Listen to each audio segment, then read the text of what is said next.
Chapter 1. The Key in the Rotting Wall.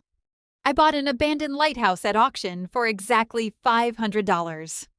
When I was restoring the stone foundation, I discovered a massive hidden vault. Inside was $5,500,000 in ancient bearer bonds and a heavy wax-sealed envelope. When I broke the seal, I found a rusted iron key and a note containing exactly 6 words: "Do not run. End them." Good day, dear listeners. It is Diana again. I am so glad you are here with me today. Please subscribe to my channel and let me know in the comments which city you are listening from and what time it is there right now. My name is Abigail. I was a professional restoration architect, completely broke, and living in a freezing apartment with my 10-year-old orphaned niece, Jenny. We had nothing left. 2 years ago, on a relentless, rainy night in Portland, I hit absolute rock bottom. I remember sitting on the edge of a sagging secondhand mattress, listening to the rain beat against the thin glass of our window. Jenny was asleep next to me, her small, fragile body twitching under the thin blanket. She was 10 years old and had lost her parents in a tragic highway accident just 6 months prior. I was her only living relative and her legal guardian. The anxiety she carried was a heavy, suffocating weight. She would frequently wake up gasping for air, terrified of the dark and terrified of being abandoned again. I was feeding us both peanut butter out of a plastic jar because buying a simple loaf of bread felt like an irresponsible financial luxury. I had lost everything I ever worked for. My career, my savings, and my sense of self were all completely gone. It was 2 a.m. when I opened my battered laptop. The cold glow of the screen was the only source of light in our cramped, damp studio apartment. I started falling down a desperate rabbit hole of county liquidation listings, searching for any possible miracle. Most of the properties were urban nightmares. They were dilapidated houses burdened with massive tax liens, toxic black mold, or severe structural collapses. But then, an unusual listing caught my tired eyes. It was an old, decommissioned lighthouse sitting on a foggy, isolated cliff on the Oregon coast. The official listing stated it had a complicated land dispute history and severe structural decay. Absolutely nobody wanted it. The starting bid was exactly $500. I checked my bank account balance. I had exactly $612 to my name. The very next morning, I packed Jenny into my rusty sedan and drove toward the jagged coastline. The drive was intensely silent. The closer we got to the ocean, the thicker the gray fog became, swallowing the towering pine trees. When we finally parked on the edge of the cliff, the air was biting and heavy with the sharp scent of sea salt.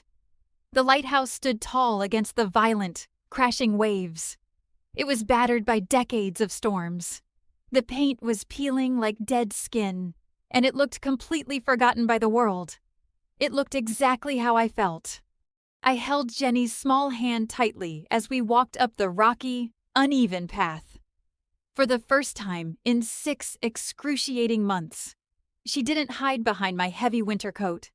She stepped forward, looking up at the towering brick structure with wide eyes. A cold ocean breeze swept past us, rustling her hair, and I saw something miraculous happen. Jenny smiled. It was a small, incredibly fragile smile, but it was genuinely there. She pointed at the rusted iron door and softly asked if we could live inside the giant lantern. That was all I needed to know. I did not care about the rotting wood or the broken glass scattered on the ground. I did not care about the terrifying isolation. This broken place made my traumatized niece smile. I logged into the county portal right there on the windswept cliff, standing in the freezing cold, and placed the minimum bid. I won the auction without a single competing offer. The official paperwork cleared a week later. The ruined lighthouse was officially mine. I had absolutely no money left for professional renovations, but I had my bare hands, my old tools, and my architectural knowledge. We packed our few bags and left the noisy, painful city behind forever. I thought I was simply buying a quiet refuge for us to heal, I made my choice. People always ask me how a successful, highly educated restoration architect ends up eating peanut butter in a freezing studio apartment. They want to know why I did not simply fight my ex-husband, Lucas, in a court of law. Lucas was a charming, deeply manipulative man who had meticulously designed my psychological prison over many years. When we first started our architectural design firm together, I was the one doing all the actual, grueling work. I drafted the intricate blueprints, managed the difficult contractors, and restored the historical properties with my own hands. Lucas only managed the accounts and the public relations.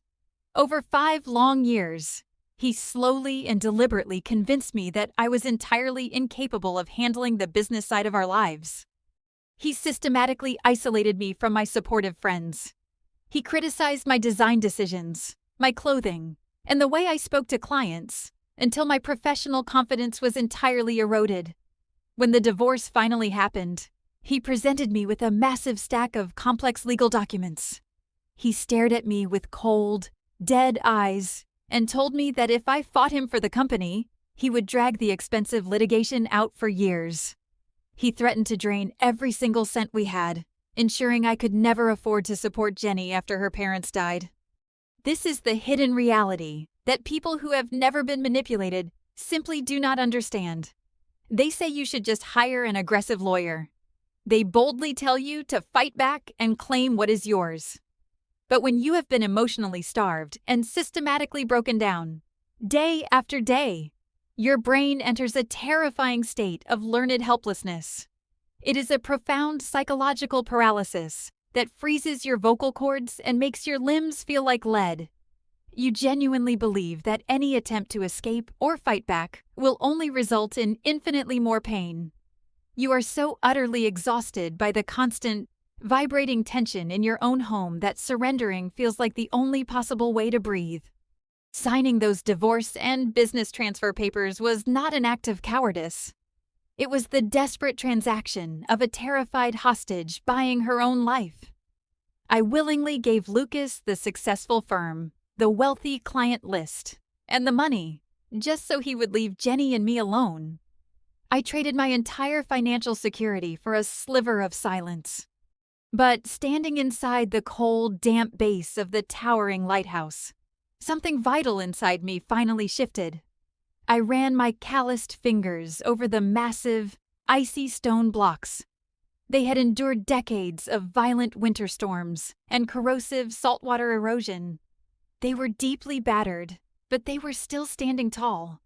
I realized that my surrender to Lucas had been absolutely necessary for my immediate survival back then, but it could not be my permanent state of being. I looked around the massive circular room. The peeling paint hung in long, depressing gray strips. The original floorboards were badly warped from years of moisture. It was going to take months of grueling, back-breaking physical labor to make this damp place habitable. My hands were already blistered from clearing away debris, but I felt a strange, beautiful sense of clarity washing over me. Every rusted nail I pulled, every heavy stone I scrubbed, felt like I was rebuilding my own shattered spine. Lucas had stolen my past, but he was not going to touch my future.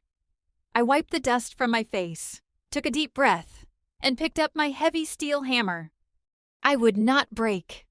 By the 3rd week of living in the lighthouse, physical exhaustion was my only constant companion. It was a dark, gray Thursday afternoon. Outside, the coastal fog was so dense that I could barely see the ocean, but I could hear the rhythmic, violent crashing of the waves against the jagged cliff. I was working on the old dining area on the ground floor. As a seasoned restoration expert, I intimately knew the complex anatomy of historical buildings. I knew exactly how to treat century-old timber and how to stabilize a settling stone foundation without compromising its integrity. I was in the process of replacing a large section of severely rotted oak floorboards. The delicate process required meticulous precision. I had to carefully pry up the warped wood without damaging the original, pristine joists hidden beneath. I was on my hands and knees, completely covered in fine sawdust and sweat, tapping the wooden planks with my rubber mallet to test their structural integrity. A solid piece of historical wood resting properly on a stone foundation produces a distinct, dull, heavy thud. I slowly moved my way across the circular room, tapping rhythmically. Thud, thud, thud. Then I hit a specific section near the absolute center of the room. The rubber mallet struck the old wood, but the sound echoing back was entirely wrong. It was not a heavy thud. It was a sharp, resonant, echoing vibration. It sounded completely hollow, like striking the tight skin of a large drum. I paused, resting my hammer on the floor, and wiped the sweat from my forehead. I tapped the exact same spot again, much harder this time. The hollow sound vibrated intensely through the surrounding floorboards. In a heavy structure built directly onto solid coastal rock, there should not be any empty cavities beneath the ground floor. My professional architectural instincts immediately flared to life. I crawled over to my heavy toolbox and pulled out my digital moisture meter and a heavy-duty contractor's wall scanner. I turned the scanner on and ran it slowly over the suspicious, hollow area. The digital readings on the screen spiked erratically. It was not picking up scattered old iron nails or a forgotten, hidden water pipe. The magnetic sensor was detecting a massive, incredibly dense block of metal. It was perfectly rectangular, roughly 3 feet wide and 4 feet long, buried exactly 18 inches below the surface of the oak floor. A cold, sharp chill crawled up my spine. This was absolutely not a structural anomaly or a forgotten basement. This was highly deliberate. Someone had intentionally excavated the solid stone foundation to hide a massive metal object under the floor of this lighthouse. I grabbed my heavy steel pry bar and wedged it deeply between the tight floorboards.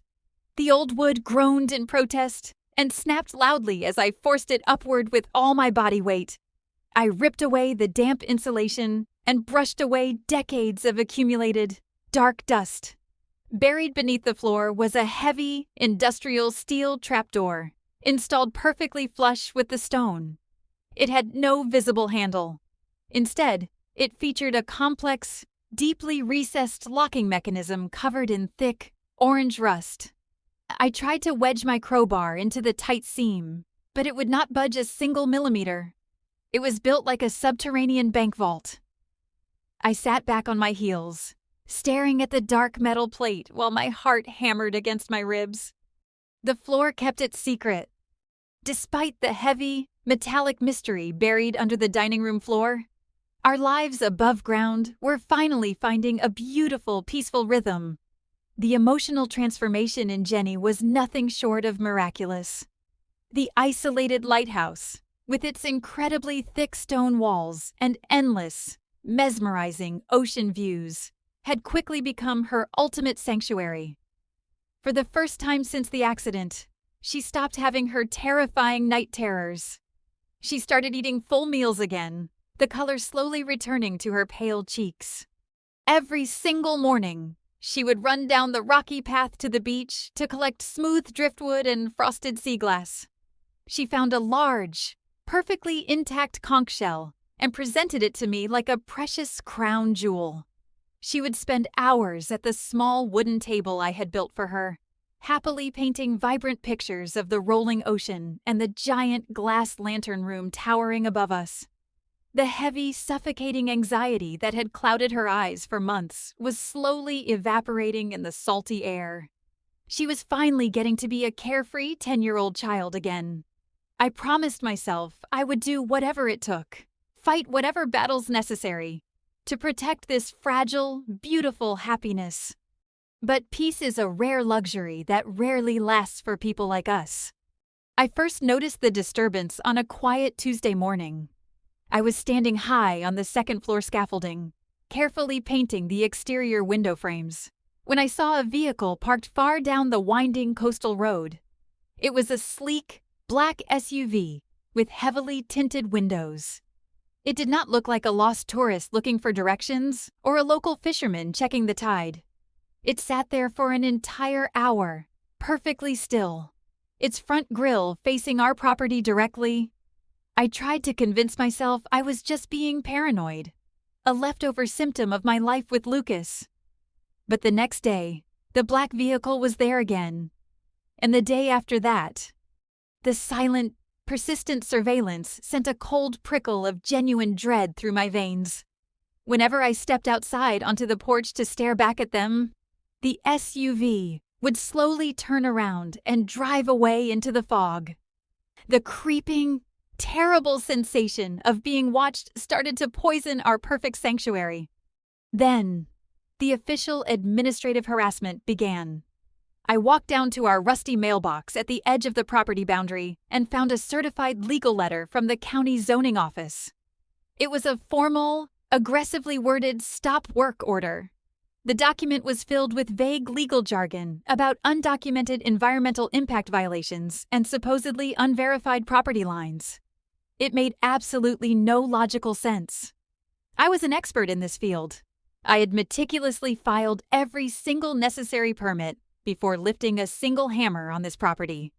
The county board had approved everything weeks ago. I stood in the gravel driveway, tightly clutching the crisp white paper. The freezing wind whipped my hair across my face. I looked out toward the coastal road, and the black SUV was sitting there again, a silent, menacing predator waiting in the morning fog. Someone with deep pockets and local influence had made a phone call to the zoning office. Someone wanted us out of this lighthouse immediately. I folded the threatening letter and slid it into my pocket. I looked back at the lighthouse, where Jenny was happily arranging her seashells on the wooden porch, completely oblivious to the danger. The shadows were creeping in.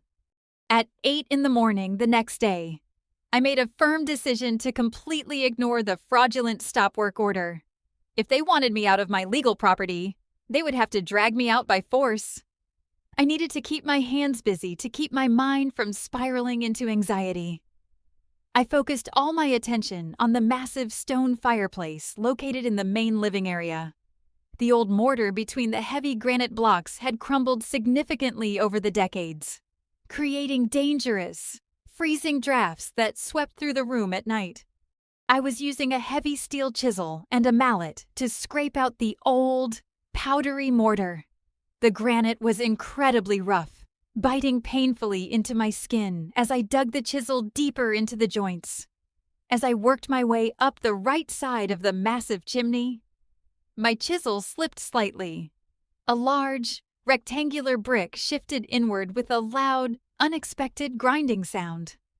I frowned, setting my tools down on the hearth. I pressed both hands against the cold stone and pushed firmly. It slid effortlessly back into a deep, hidden cavity inside the chimney wall. I grabbed my heavy flashlight and shined the bright beam into the dark, dusty hole. There was a small, dark bundle sitting quietly in the thick dust. I reached my arm inside, my fingers brushing against cold stone, and pulled the object out into the morning light. It was wrapped tightly in thick, green, waterproof canvas and securely tied with a rotting leather cord. My hands trembled slightly as I carefully untied the intricate knot and unrolled the stiff fabric. Inside was an old, heavy, leather-bound notebook. The dark cover was worn completely smooth from years of constant handling. I slowly opened the fragile, yellowed pages. The handwriting inside was sharp, meticulous, and intensely precise. It belonged to Elias, the reclusive old lighthouse keeper who had died in 2019. I expected to find boring, routine weather logs, mundane maintenance schedules, or perhaps solitary musings about the vast ocean. Instead, the pages were filled with staggering, highly sensitive financial data. There were long, detailed lists of offshore bank accounts, international routing numbers, and complex, dizzying webs of anonymous shell companies. Millions of dollars were being quietly moved, washed, and expertly hidden from the government. As I turned the fragile pages, a specific, capitalized phrase kept appearing, circled repeatedly in thick black ink, West Coast Trust. Elias had not been a simple, lonely keeper of the light. He had been a meticulous, silent auditor of something massive and deeply illegal. The notebook detailed illicit transactions spanning over an entire decade. In the very back pages of the ledger, there was a specific string of random numbers that looked exactly like a vault combination. Suddenly, everything began to connect with terrifying clarity. The black SUV watching us from the cliff. The sudden, baseless stop work order from the corrupt county office. The massive, impenetrable steel trapdoor buried securely under the floorboards in my dining room. Someone out there was desperately looking for what old Elias had hidden, and I had just bought their entire treasure map for $500. I held the leather notebook tightly against my chest, feeling the weight of its secrets. The lighthouse was not just a home anymore. It was a fortress built on evidence. He left a trail. I drove into the small, weather-beaten coastal town the following morning, leaving Jenny safely at the local community center's art class. The town was a tight cluster of gray buildings, heavily battered by decades of harsh ocean winds. I needed to understand exactly who had lived in my lighthouse before me.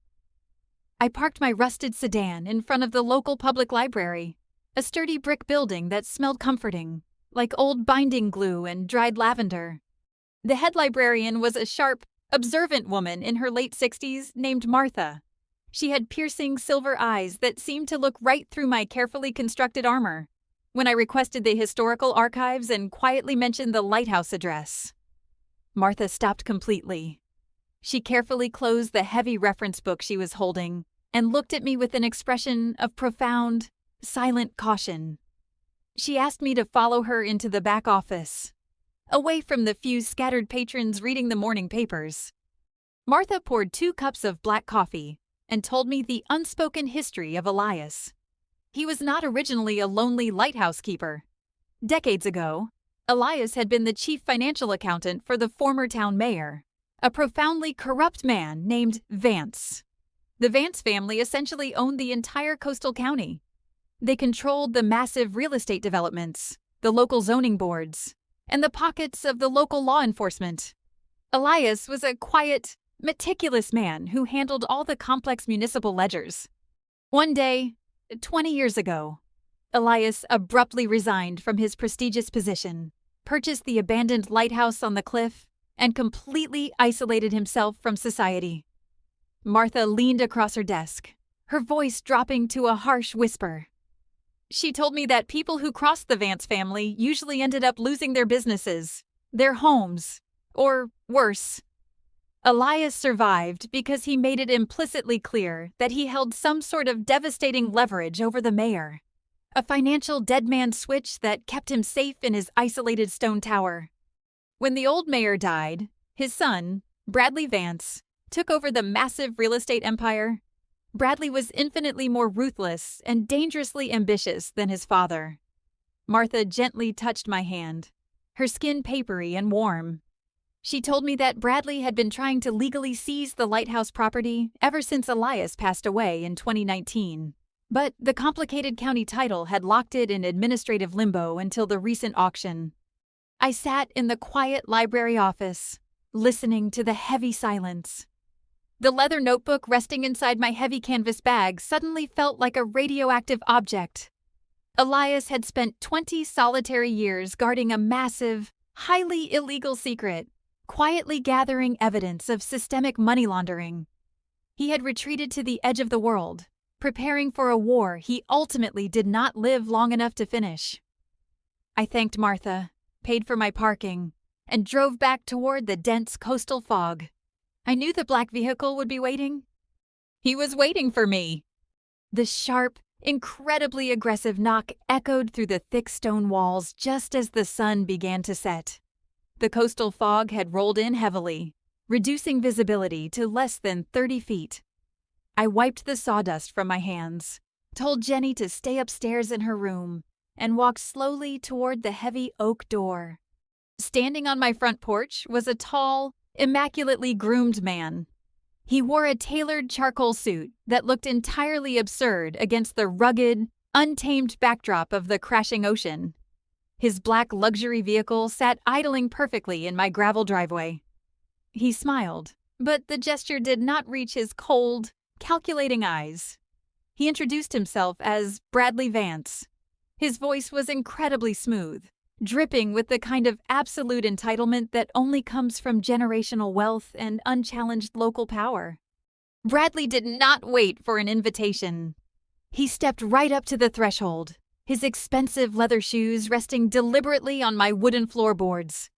He reached into his perfectly tailored jacket and pulled out a crisp, white piece of paper. It was a cashier's check made out in my name for exactly $50,000. He held it out to me, his tone condescending and remarkably smooth. He told me that $50,000 was a profound amount of money for a divorced, unemployed woman living in a dangerous, rotting structure. He explained that his development company planned to flatten the historic Lighthouse and build an exclusive, high-end coastal resort on the cliff. He casually mentioned my failed architectural firm in Portland, making it terrifyingly clear that he had thoroughly investigated my painful past. He was using Lucas's exact psychological tactics, attempting to shrink me down and make me feel entirely powerless.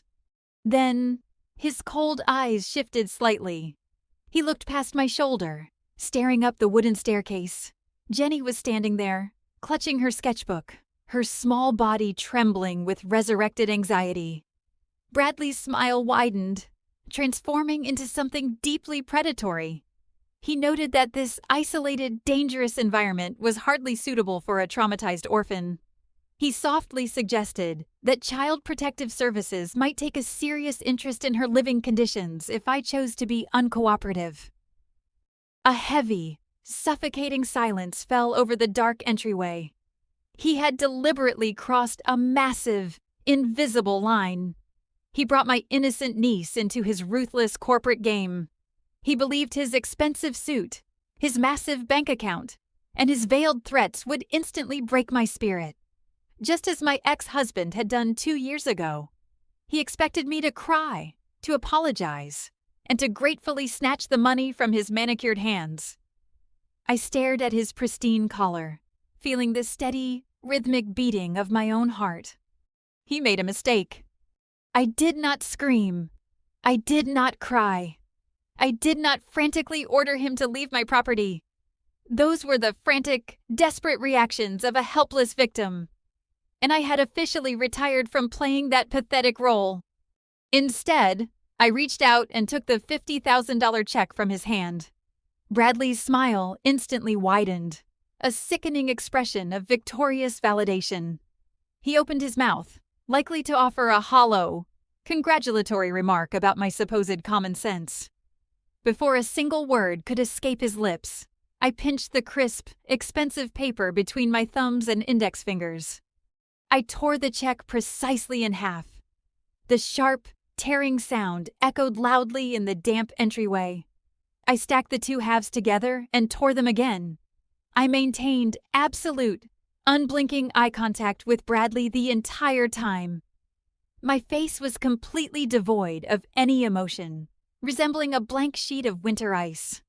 I let the torn pieces of paper fall slowly from my fingers, watching them scatter onto his highly polished leather shoes. I kept my voice incredibly low, remarkably even, and absolutely steady. I told him that I was a professional restoration architect, and this property was legally mine. I informed him that the Lighthouse was absolutely not for sale, not for $50,000. And not for $5 million. I didn't raise my voice a single decibel. I spoke to him with the exact same detached, clinical tone I used when instructing a difficult contractor to fix a faulty foundation. The polished, arrogant mask on Bradley's face violently shattered.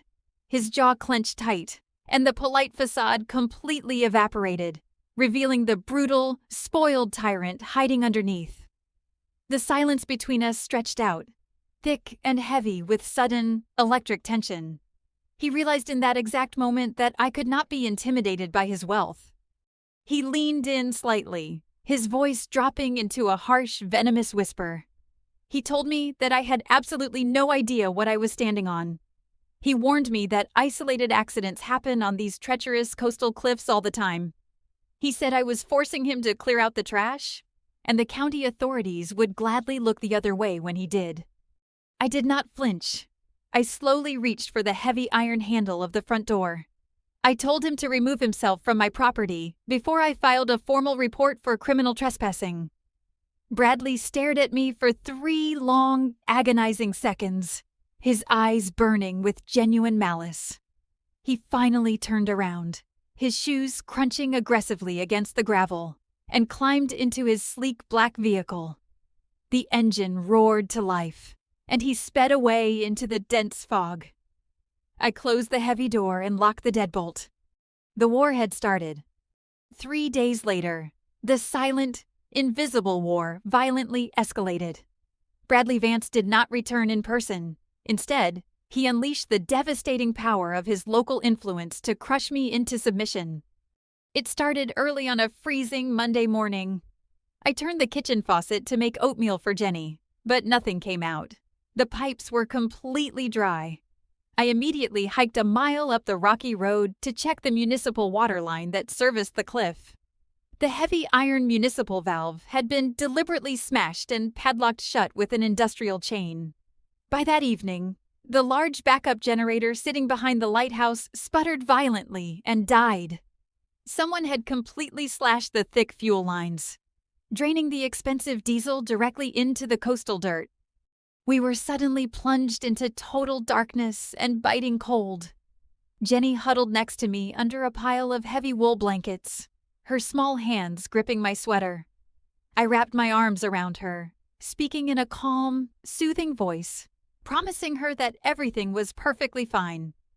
I lit several kerosene lanterns, casting warm, dancing shadows against the curved stone walls. The next morning, I found a bright yellow notice stapled aggressively to my front door. It was an official citation from the county building inspector, demanding massive, immediate fines for entirely fabricated structural safety violations. Furthermore, jagged red letters had been spray-painted across the beautiful rocks near the beach. The graffiti spelled a single, violent word: leave. They expected me to panic. They wanted me to pack our bags in the middle of the night and run back to the city in sheer terror. They vastly underestimated the resilience of a woman who had already lost everything once. I did not call the local police, because Martha had already warned me that they were securely in Bradley's pocket. Instead, I drove into town and purchased massive jugs of filtered water and battery-powered LED lanterns. When I returned, I pulled out my high-resolution architectural camera. I meticulously photographed the slashed generator lines. I photographed the destroyed water valve. I carefully documented the threatening red paint on the rocks and placed the fraudulent building citation into a clear plastic binder. Every single time they struck, I calmly recorded the evidence. I logged the precise dates, the exact times, and the specific nature of the damage. I was building an airtight, chronological paper trail of systematic harassment and intimidation. I was an architect. I inherently understood that a solid structure requires a flawless foundation of undeniable proof. The cold was brutal, and the darkness was heavy, but my mind had never been sharper. I sat at the wooden table late into the night, compiling my dossier by lantern light. They were building my case. Ignoring the external chaos completely, I directed all of my fierce, burning energy inward. The sabotage outside only confirmed the profound value of whatever was buried inside. As soon as Jenny fell into a deep, peaceful sleep on the second floor, I gathered my heaviest tools and went to work on the dining room floor. The temperature inside the lighthouse had dropped significantly without the generator, but I was sweating profusely. The massive steel trapdoor hidden beneath the oak floorboards was an incredibly complex piece of old-world engineering. The heavy lock was not a standard keyhole. It was a deeply recessed, rotary mechanism coated in decades of stubborn, calcified rust. I spent 3 agonizing hours on my hands and knees, my muscles screaming in protest. I used a steel wire brush to violently scrub away the thick corrosion. I sprayed industrial solvent deep into the rusted joints, letting the harsh chemicals eat away the decay. The smell of metal, sweat, and toxic fluid filled the small, circular room. My knuckles were bleeding from repeatedly striking the heavy steel pry bar, trying to force leverage where none existed. In the past, physical pain like this would have made me cry. But now, it felt incredibly grounding. Every strike of the hammer was a direct rejection of Bradley Vance. Around 2 a.m, the heavy chemical solvent finally penetrated the core of the lock. I inserted the thick end of my crowbar into the release notch and threw my entire body weight backward. There was a loud, metallic crack that echoed violently up the stone chimney. The internal locking pins finally snapped back into their original housings. The heavy steel plate shifted upward just a fraction of an inch, releasing a sudden, stale gust of trapped, ancient air. I wedged my gloved hands under the cold metal rim and lifted with everything I had. The massive trapdoor groaned loudly on its thick hinges, slowly rising like the lid of a heavy tomb. It fell back against the wooden floorboards with a massive, satisfying thud. I grabbed my high-powered tactical flashlight and pointed the bright white beam down into the dark, gaping hole. A sturdy, riveted iron ladder led straight down into a secondary subterranean chamber that did not appear on any of the official county blueprints. The air rising from the darkness was shockingly dry and smelled distinctly of old parchment, melting wax, and cold concrete. I took a deep, steadying breath, gripped the rusted iron rungs, and began my slow descent into the shadows. The truth was waiting. The subterranean vault was much larger than I had anticipated. It was a perfectly square, reinforced concrete bunker. Unlike the damp, rotting upper levels of the lighthouse, this room had been meticulously waterproofed. The heavy beam of my flashlight swept across the smooth gray walls, revealing a space that was clinically clean. There were no cobwebs, no debris. Sitting squarely in the very center of the bunker was a massive, industrial-grade steel safe. I walked slowly toward it, the sound of my boots echoing sharply against the concrete. The safe featured a heavy, mechanical rotary dial. I pulled Elias's worn leather notebook from my jacket pocket, turning to the very last page where the specific sequence of numbers was written. My hands were remarkably steady as I gripped the cold brass dial.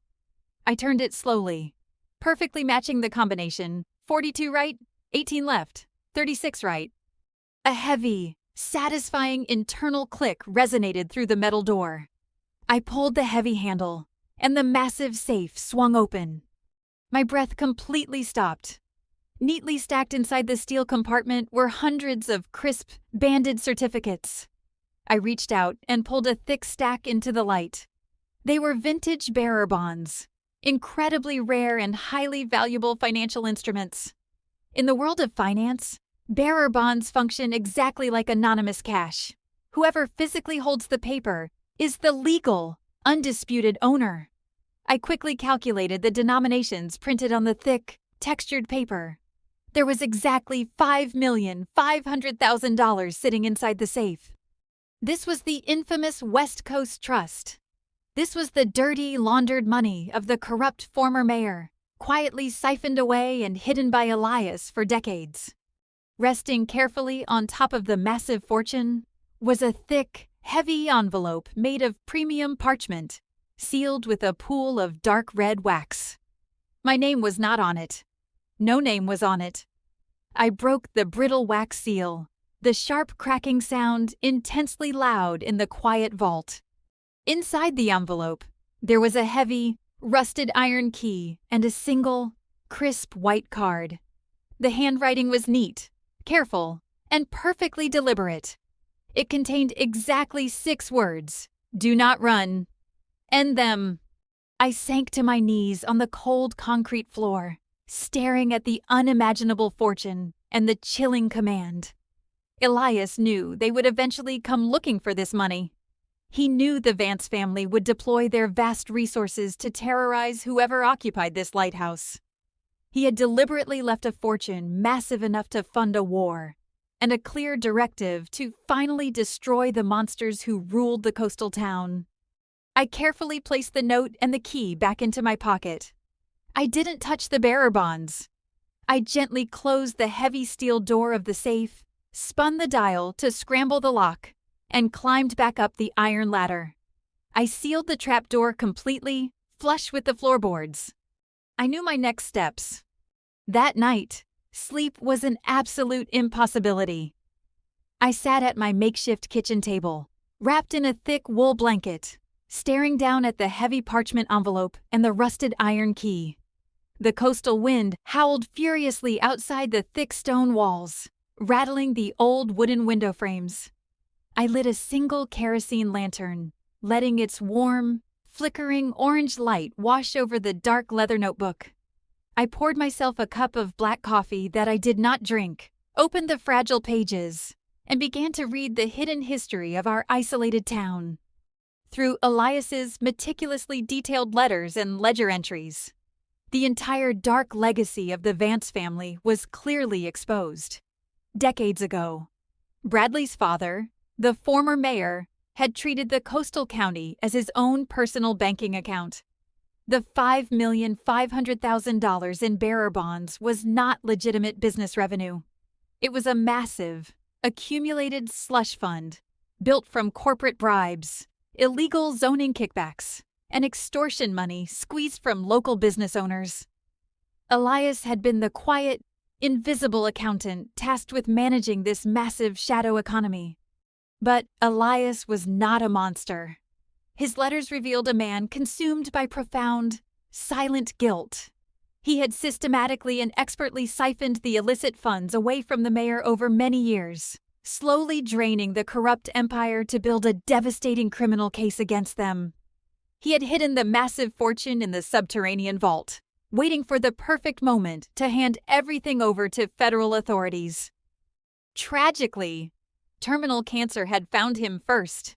His body failed before his mission could be completed, knowing the local police were entirely corrupted by Vance money.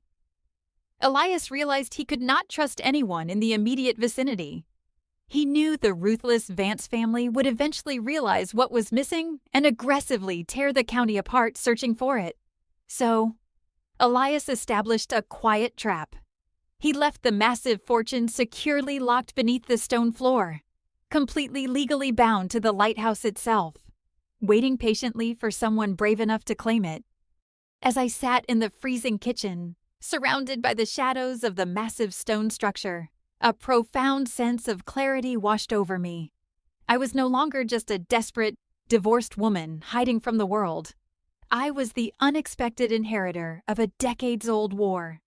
Bradley Vance was not trying to build a luxury resort on this cliff. He was desperately trying to recover the damning financial evidence that could destroy his entire family legacy and put him in federal prison for the rest of his life. I gently closed the heavy leather notebook. I realized that by purchasing this abandoned lighthouse for $500, I had accidentally seized Bradley's ultimate weakness. I held their ruin. They made their most catastrophic mistake the very next night. The coastal fog was so incredibly thick that it completely swallowed the light of the moon, leaving the lighthouse surrounded by an impenetrable wall of darkness. Jenny was fast asleep in her small bedroom on the second floor. I was downstairs in the kitchen, carefully reviewing the complicated financial ledgers by the dim light of my lantern. Suddenly, a violent, shattering crash tore through the absolute silence. The terrifying sound came directly from the second floor. It was followed instantly by a piercing, high-pitched scream. My heart slammed against my ribs. I dropped the heavy notebook, grabbed my heavy steel flashlight, and sprinted up the wooden staircase faster than I ever thought possible. I threw open the door to Jenny's bedroom. The cold ocean wind was howling violently through a massive, jagged hole in her beautiful arched window. Shards of broken glass were scattered violently across her small bed and the wooden floor. Lying heavily on the braided rug was a large, jagged piece of coastal granite. Jenny was absolutely terrified. She had scrambled backward into the furthest corner of her wooden closet, pulling her knees tightly to her chest. She was hyperventilating, her small hands covering her ears, completely consumed by the darkest depths of her trauma. I dropped to my knees, completely ignoring the sharp glass slicing into my heavy denim jeans. I pulled her shaking, fragile body tightly against my chest. I rocked her back and forth, whispering soft, steady promises into her hair until her frantic breathing finally began to slow. I sat there on the cold floor for 3 agonizing hours, holding her until she eventually fell into an exhausted, tear-stained sleep. As I stared at the heavy rock sitting amongst the shattered glass, the lingering fear inside my chest rapidly began to crystallize. It hardened into something entirely different. It turned into pure, absolute ice. When Lucas had systematically stripped away my business and my dignity, I had surrendered because I mistakenly believed yielding would protect us from further harm. But Bradley Vance had just proven that running away does not stop a predator. Running away simply teaches a traumatized child that she must always be a victim in her own life. Bradley had deliberately ordered his thugs to terrorize an innocent, orphaned 10-year-old girl just to scare me off a piece of land. The maternal instinct is a terrifyingly powerful force. It entirely overwrites the normal human instinct for self-preservation.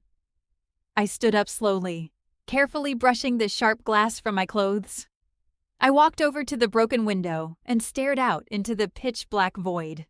I was no longer fighting just to keep a rotting building. I was fighting to fiercely defend the only safe harbor my niece had left in this cruel world. I would break him. The next morning, the coastal sky was a brilliant, deceptive blue. I packed a small overnight bag for Jenny and gently drove her back into town. I walked into the warm, quiet library and asked Martha if she could watch my niece for the entire day. The sharp older woman took one look at my cold, determined expression and the dark bags under my eyes, and she simply nodded. She did not ask a single unnecessary question. She just took Jenny's hand and led her toward the colorful children's section. With Jenny perfectly safe, I immediately drove away from the coast, heading straight toward the towering glass and steel buildings of the nearest major city. I knew with absolute certainty that I could not fight Bradley Vance's corrupt local empire using any local attorneys. I needed an apex predator from outside his polluted ecosystem. I walked into the pristine, hushed lobby of an elite downtown law firm and demanded a consultation. 2 hours later, I was sitting across a massive mahogany desk from Nora. She was a brilliant, sharply dressed senior partner who specifically specialized in high-stakes, non-traditional property disputes. She possessed a reputation for being incredibly ruthless and utterly composed. I placed Elias's worn leather notebook, the cryptic wax-sealed note, and my meticulous photographic evidence of the vandalism directly onto her pristine desk. I spoke continuously for 20 uninterrupted minutes. I detailed the auction, the hidden subterranean vault, the $5,500,000 in bearer bonds, and the escalating, violent harassment from Bradley. Nora did not interrupt me once. She simply listened, her sharp eyes expertly evaluating my demeanor and my evidence. When I finally finished speaking, the luxurious office was completely silent. Nora leaned forward, resting her perfectly manicured hands on the leather notebook. She looked me directly in the eyes and asked me a single, crucial question. She asked if I was absolutely prepared to burn his entire world to the ground. I calmly replied that I had already struck the match. Nora smiled.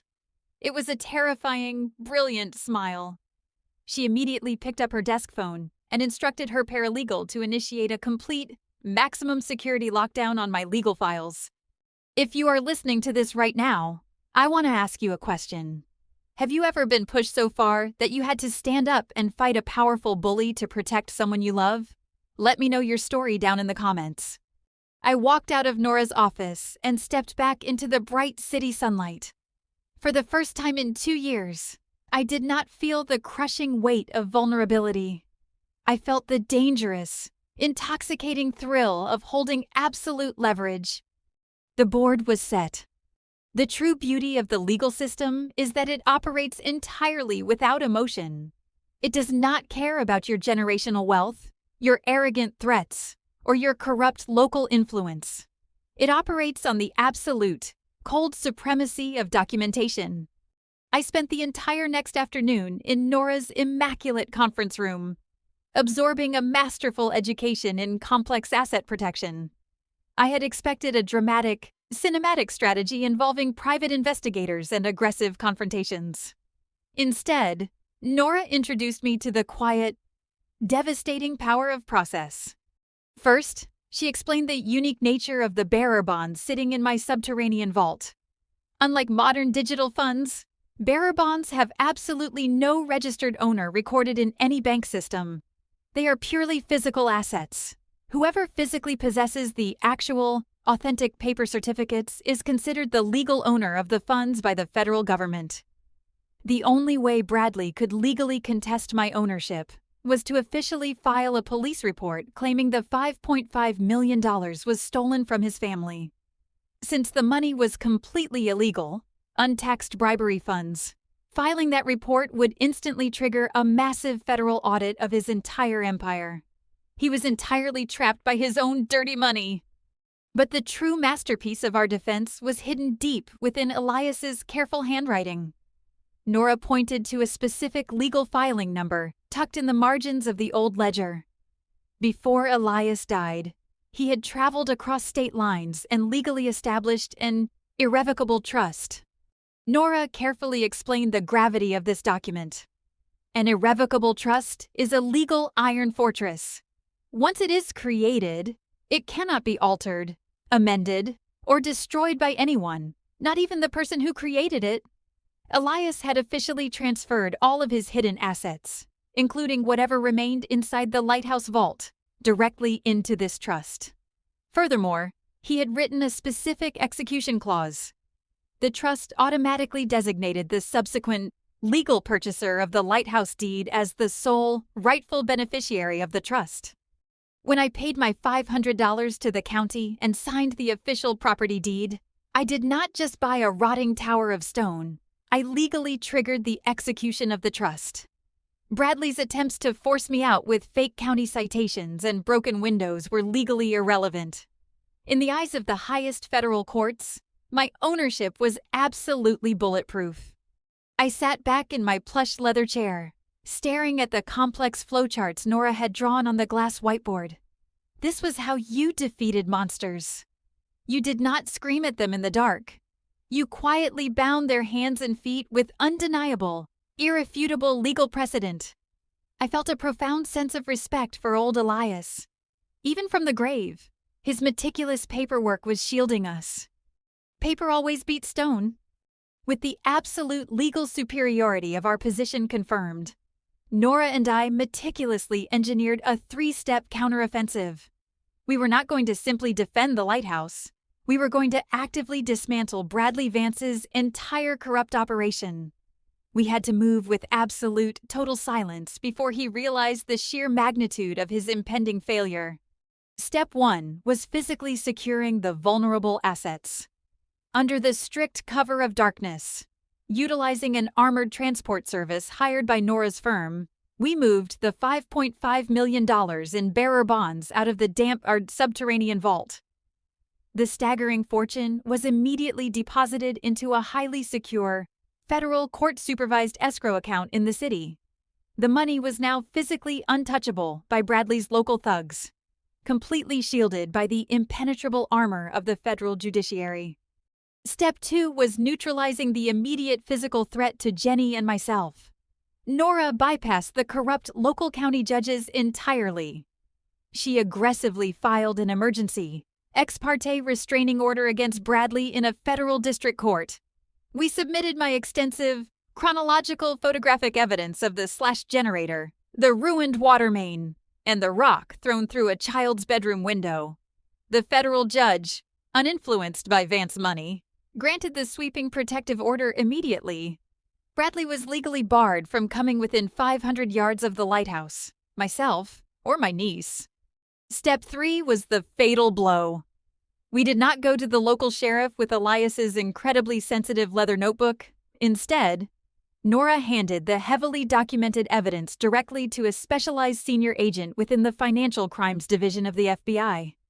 The notebook mapped out 2 decades of systematic money laundering, bribery, and illegal shell companies utilized by the Vance family. The federal agents were ecstatic.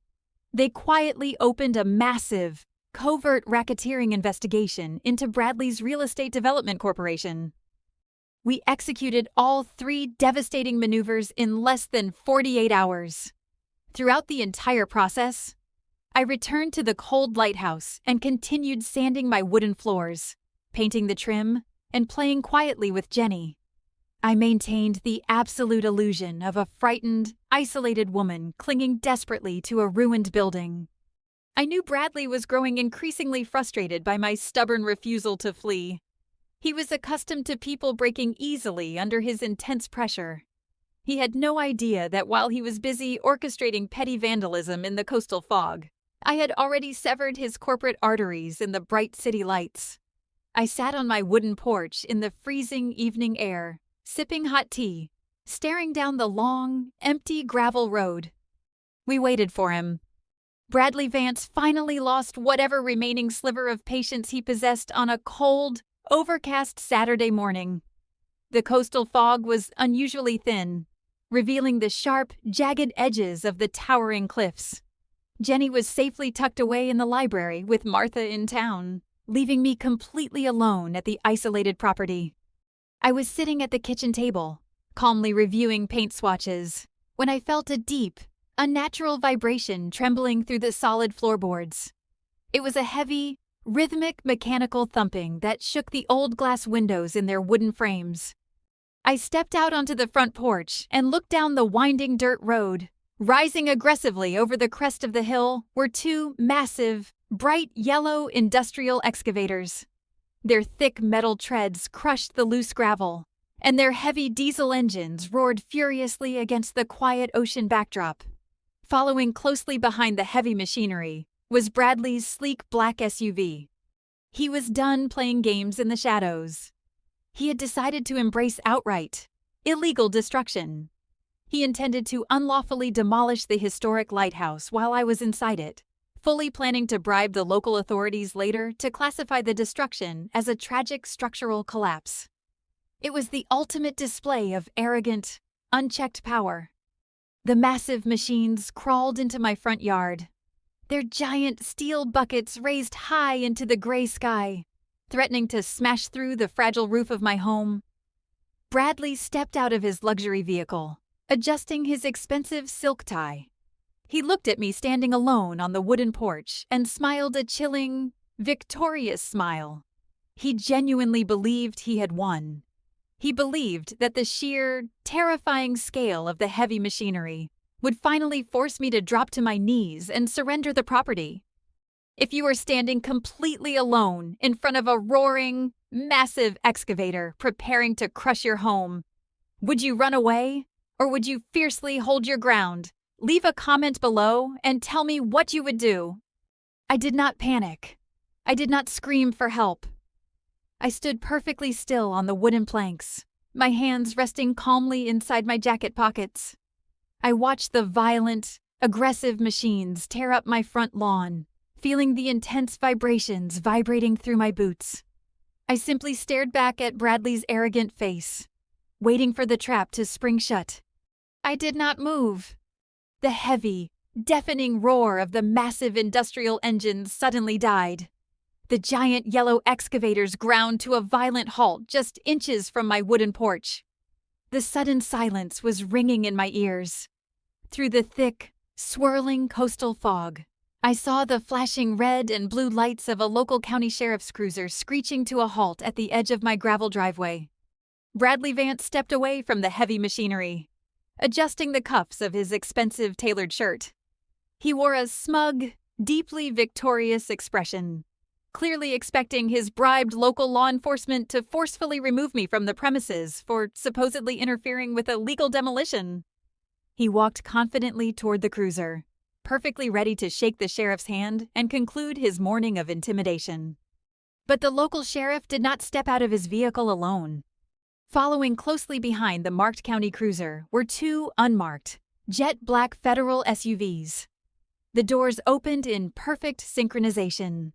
Nora, my fiercely brilliant attorney, stepped out into the freezing coastal air, wearing a sharp navy suit and an expression of absolute, terrifying calm.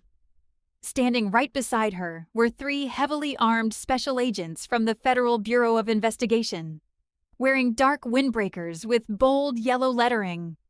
The local county sheriff looked incredibly pale, physically shrinking back against his cruiser as the federal agents took immediate control of the chaotic scene. Bradley's confident, arrogant stride instantly faltered.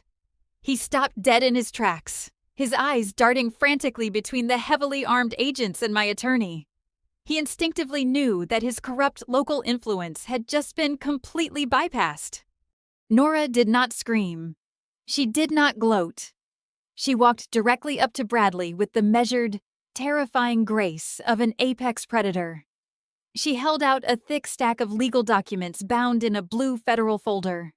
Her voice was incredibly smooth and loud enough to be heard over the crashing ocean waves. She formally served him with a permanent, emergency federal restraining order signed by a United States district judge. She explicitly informed him that he was currently violating a direct federal mandate by standing on my property. She also handed him a formal federal summons, legally compelling him to appear in federal civil court the following week to answer for his systemic harassment and illegal intimidation tactics. Bradley stared at the heavy legal documents in his hands. The color completely drained from his perfectly tanned face. He looked at the local sheriff, silently demanding assistance. But the compromised local officer simply looked down at his boots, utterly powerless against the immense weight of the federal government. Bradley was entirely trapped. He had brought heavy machinery to a legal gunfight. He had to order the massive excavators to turn around and slowly retreat down the winding dirt road, utterly humiliated in front of his own hired men. I stood completely still on my wooden porch, watching his black luxury vehicle disappear into the thick coastal fog. Nora walked up the steps, her sharp eyes scanning the torn grass and the deep tread marks in my front yard. She handed me a copy of the federal mandate. The shield was in place. In federal courtroom number 4, the highly conditioned air was as incredibly cold as ice. The massive room was paneled in dark, heavy mahogany, projecting an atmosphere of absolute, intimidating authority. I sat perfectly straight at the plaintiff's table beside Nora. I wore a simple, deeply pressed charcoal blazer that I had purchased secondhand years ago. I did not look like a wealthy, powerful woman. I looked exactly like a quiet, working-class restoration architect who had simply been pushed much too far. Sitting directly across the wide aisle at the defense table was Bradley Vance. He was flanked by 3 incredibly expensive, aggressive corporate defense attorneys. They all wore immaculate silk suits and heavily polished designer shoes. Bradley had spent his entire life successfully buying his way out of every legal and moral consequence. He clearly believed this morning would be absolutely no different. He sat casually leaning back in his heavy leather chair, occasionally whispering something to his lead counsel and smiling a sharp, deeply arrogant smile. He was actively playing the role of the heavily burdened, innocent victim. When the federal judge finally entered the room and the formal proceedings began, Bradley's lead attorney immediately launched into a smooth, highly rehearsed opening statement. He utilized incredibly polished, persuasive language to paint me as an unhinged, deeply desperate woman. He claimed that I was experiencing a severe psychological breakdown after my tragic divorce. He confidently told the judge that my accusations of harassment were nothing more than malicious, entirely fabricated paranoid delusions designed to extort money from a respected, generous local businessman. Bradley's lawyer categorically denied that the Vance family had ever deployed any heavy machinery to terrorize me. He stated that the local county had independently issued those structural citations. Most importantly, he explicitly and aggressively denied that Bradley had any financial interest or hidden assets located inside the abandoned lighthouse. I sat quietly, listening to their intricate, perfectly constructed lies. I did not shake my head in frustration. I did not whisper angrily to Nora. I simply rested my hands calmly on my legal notepad, maintaining a face as completely unreadable as a frozen winter lake. I had learned from surviving Lucas that narcissists feed intensely on your emotional reactions. When you deny them your anger, they eventually start to starve, and starving men make catastrophic mistakes. The judge, a stern, older woman with piercing eyes, listened carefully to the defense's opening statement. She did not interrupt, but she also did not look convinced. She eventually turned her sharp gaze toward our table and nodded at Nora, signaling that it was our turn to present our case.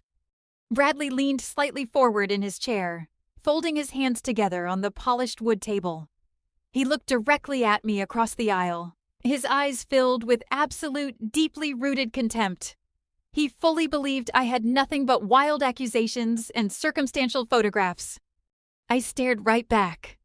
It was time for Nora to place the thick, gray evidence folder gently onto the polished wooden podium. She did not raise her voice to match the aggressive, theatrical energy of Bradley's expensive legal team. Instead, she spoke in a low, highly methodical tone that demanded absolute, total silence from everyone in the large federal courtroom. Nora began by submitting my meticulously organized photographic timeline of the systemic harassment. The federal judge reviewed the clear images of the slashed generator fuel lines, the deliberately destroyed municipal water valve, and the heavy rock sitting amidst the shattered glass of Jenny's bedroom window. But Nora explicitly noted that these terrifying acts of vandalism were merely the symptoms of a much deeper, far more lucrative disease. She turned and asked the judge for permission to call our primary witness to the stand. The heavy wooden doors at the back of the courtroom opened, and a senior forensic accountant from the Federal Bureau of Investigation walked confidently down the center aisle. Bradley's lead attorney immediately frowned, rapidly whispering into his client's ear.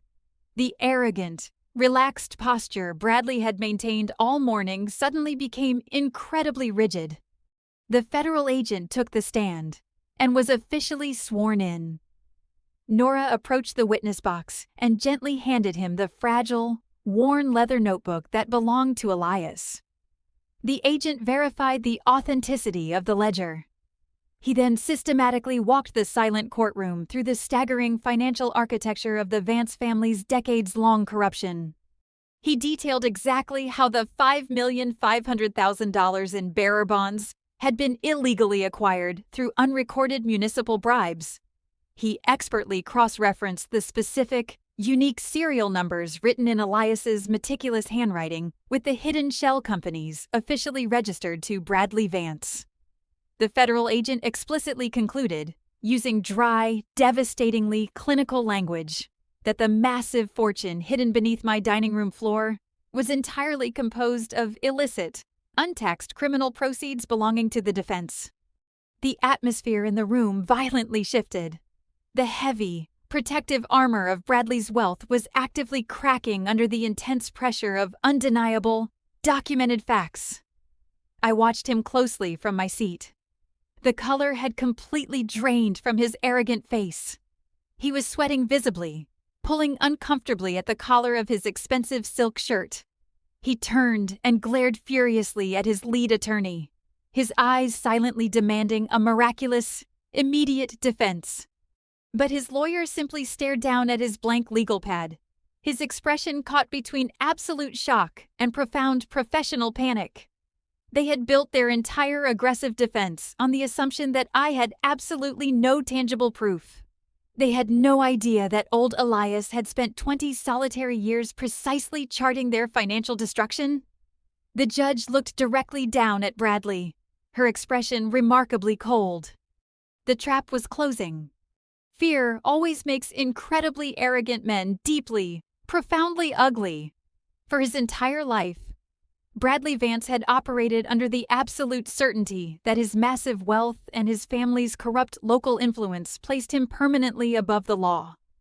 Watching a quiet, working-class woman systematically dismantle his entire empire using nothing but old ink and federal statutes fundamentally broke his psychological reality.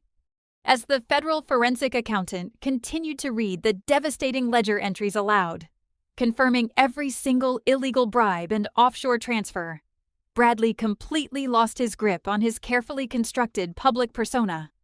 It happened abruptly. Bradley slammed both of his heavy hands down onto the polished mahogany defense table. The loud, violent crack echoed sharply across the large, silent courtroom. His lead attorney desperately reached out to grab his arm, frantically whispering for him to sit down. But Bradley violently shoved the lawyer away. He stood up, his face twisted into an ugly, dark red mask of absolute fury. He pointed a shaking, accusatory finger directly at me across the wide aisle.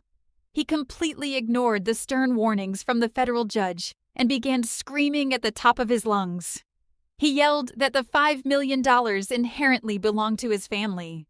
He screamed that his father had worked for decades to build that money, and a worthless, divorced stray like me had absolutely no right to steal his legacy. His explosive, uncontrolled outburst was a catastrophic strategic failure. In his desperate, blinding rage, he had just publicly and legally admitted to owning the illegal funds he had specifically denied knowing about just 30 minutes prior. He indirectly confessed to the intense harassment, screaming that he only tried to force me out of the Lighthouse because I was actively stealing his property. The federal judge aggressively slammed her heavy wooden gavel down, the sharp sound cutting through his violent screaming. She sternly ordered him to sit down and be completely silent, warning him that one more outburst would result in an immediate contempt of court charge. Bradley froze, his chest heaving heavily. He looked around the large room, his wild eyes finally registering the profound damage he had just inflicted upon himself. The federal prosecutor was actively taking detailed notes. The judge was looking at him with utter, undisguised disgust. Even his own expensive legal team had physically leaned away from him, realizing their client had just single-handedly destroyed their entire defense strategy. I sat perfectly still, my hands folded calmly on the table. I did not smile. I did not show any visible sign of triumph. I simply watched the powerful, terrifying monster who had thrown a rock through my 10-year-old niece's bedroom window reduce himself to a screaming, entirely pathetic child in front of the federal government. The intense, profound catharsis I felt in that exact moment was deeply quiet, completely private, and absolutely beautiful. He had buried himself. Just when I thought the battle was entirely over, Bradley's lead attorney desperately stood up. The lawyer's face was slick with nervous sweat, but his voice carried the sharp, dangerous edge of a man attempting a massive, final legal gamble. He smoothly apologized for his client's emotional outburst, quickly pivoting to announce that they had uncovered a vital, emergency document that entirely proved Bradley's legal ownership of the Lighthouse property. The attorney walked confidently to the judge's bench and presented a single, slightly yellowed piece of paper.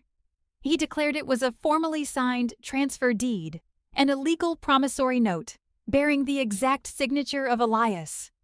The document explicitly stated that Elias had legally transferred the Lighthouse and all assets within it back to the Vance family in late 2018, completely nullifying the county auction. The courtroom fell into an incredibly tense, heavy silence. The federal judge put on her reading glasses, carefully studying the unexpected document. Bradley leaned back in his leather chair, a slow, incredibly smug smile finally returning to his face. He believed he had successfully played his ultimate trump card. He believed he was going to walk out of that courtroom with everything. I felt a sudden, icy pressure in my chest, but I firmly refused to panic. I looked sideways at Nora. She was not frowning. In fact, she looked incredibly bored. Nora calmly stood up, smoothing the front of her navy blazer. She respectfully asked the judge if we could have our federal forensics expert quickly examine the supposedly vital document. The judge agreed. Nora walked the piece of paper over to the FBI agent still sitting in the witness box. She did not argue about the validity of Elias's signature. She did not yell about forgery. She simply handed the agent a small, more powerful ultraviolet light pen. The agent clicked the UV light on and shined it directly onto the bottom right corner of the crisp paper. He leaned closely into the microphone, his voice entirely devoid of emotion. He stated that the signature was a decent mechanical forgery, but the fatal error was the paper itself. The intense UV light clearly illuminated a specific, hidden manufacturer's watermark, embedded directly into the fiber of the page. The agent read the serial code aloud, confirming that this highly specific batch of premium legal parchment was fundamentally not manufactured until the year 2021. It was a physical, absolute impossibility. Elias had died in 2019. He could not possibly have signed a piece of paper that was not even invented until 2 years after his own funeral. The silence that followed was utterly deafening. The sheer, undeniable stupidity of the forged document hung heavily in the freezing air. Bradley's smug smile vanished entirely, replaced by a look of sheer, unadulterated horror. His legs gave out, and he collapsed heavily back into his chair, his skin turning a sickly shade of gray. The judge aggressively slammed her gavel, immediately directing the federal prosecutor to formally add severe perjury and document forgery charges to Bradley's rapidly expanding criminal indictment. The game was finally over. I didn't look back. The federal justice system moves with the agonizing, highly methodical pace of a creeping glacier, but it inevitably crushes everything in its path with absolute, terrifying certainty. Exactly 6 months after that explosive, chaotic morning in courtroom number 4, Bradley Vance was formally sentenced. He stood before the federal magistrate, completely stripped of his expensive silk suits and his deeply ingrained arrogance.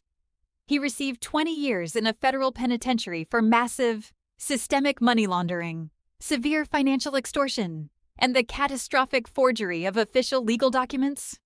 His father's corrupt real estate empire completely unraveled overnight.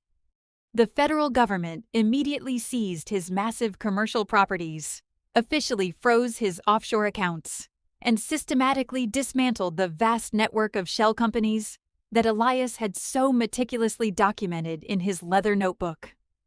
I read the final, devastating verdict in the local coastal newspaper while sitting calmly at my wooden kitchen table. I did not feel any overwhelming surge of vindictive joy or loud triumph. Vengeance is a chaotic, deeply exhausting emotion, and I was entirely done being exhausted. As for the $5,500,000 in vintage bearer bonds, the federal court's Civil Asset Forfeiture Division conducted a rigorous, incredibly thorough audit of the entire estate, because I was the legally established, undeniable beneficiary of Elias's flawless, irrevocable trust. And because I had actively aided a massive federal investigation as a good faith purchaser of the property, the clean, untainted portion of the estate was formally released to me. After meticulously paying the massive, legally required federal and state taxes, I retained exactly $4 million. It was a staggering, entirely incomprehensible sum of money for a woman who had recently been eating generic peanut butter out of a plastic jar for dinner. But to my mind, it was not merely wealth, it was impenetrable armor. It was the absolute, undeniable guarantee that no arrogant man or corrupt system would ever be able to dictate my survival or threaten my family again. The heavy, terrifying scales of justice were finally balanced. The storm had passed.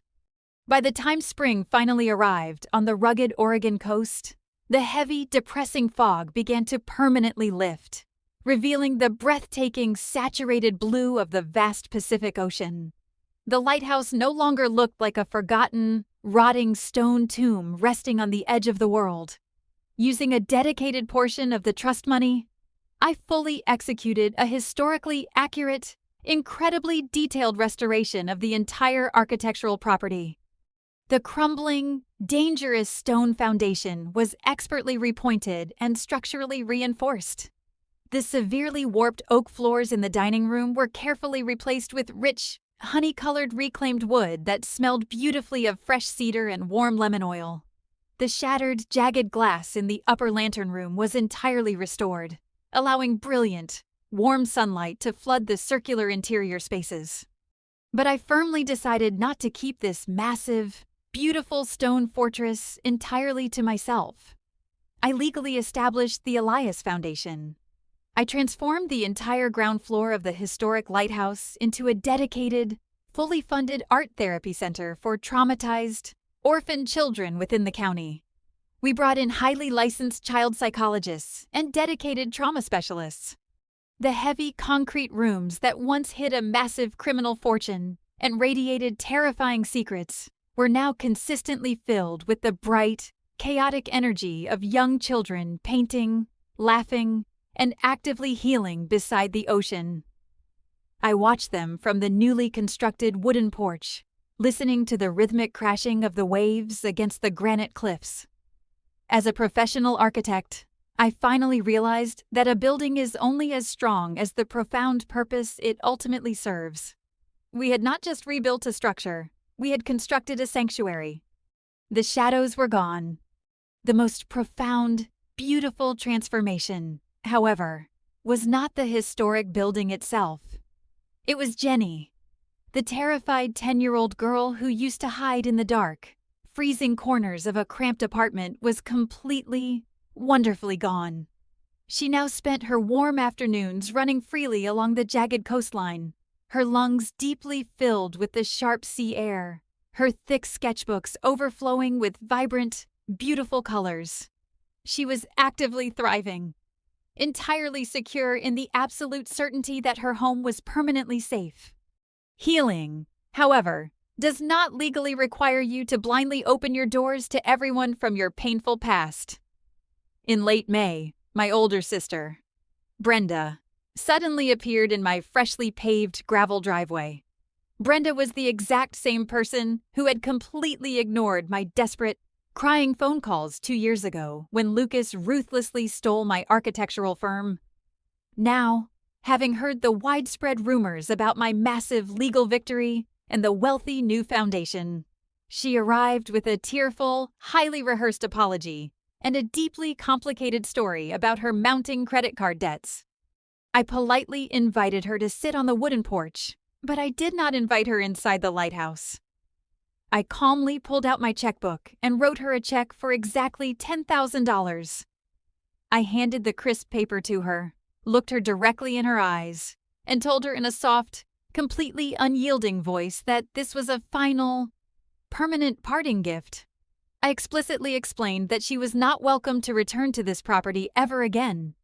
Setting a permanent concrete boundary against toxic family members is not an act of cruelty. It is the ultimate, necessary act of self-preservation. I watched her sleek car drive away down the winding coastal road, feeling completely, wonderfully light. The heavy chains of familial obligation had been permanently severed by my own choosing. I was finally free. Every single evening, right as the golden sun dips below the dark horizon, I walk slowly up the spiral iron staircase to the very top of the glass lantern room. I look out over the vast, darkening ocean and deeply consider the strange, incredible journey that brought us to this exact point. I think about old Elias, a lonely, brilliant man who spent 20 years carrying a crushing burden of guilt, waiting patiently for someone to finish his silent, dangerous war. I also think about the profound, absolute power of proper legal documentation. We are so frequently taught by society that true justice requires loud, aggressive confrontations, tearful screaming matches, or violent, cinematic revenge. But true, lasting justice is often profoundly quiet. It is a legally binding signature on a piece of premium parchment. It is the meticulous, unshakable preparation of undeniable facts. It is the stubborn, clinical refusal to let a predator dictate the terms of your own reality. Legacy is not simply the money or the physical property you inherit from the dead. Legacy is what you actively, fiercely choose to protect for the living. I had bought a rotting tower for $500. I had faced a ruthless tyrant, and I had built an empire of light from the ruins. If the story of this lighthouse and the dark secrets buried beneath its floorboards resonated with you today, or if it gave you a small piece of strength to finally stand up to the bullies in your own life, please share this audio and subscribe to the channel. Remember, the dark only wins when you refuse to strike the match. Thank you so much for listening. The light stays on,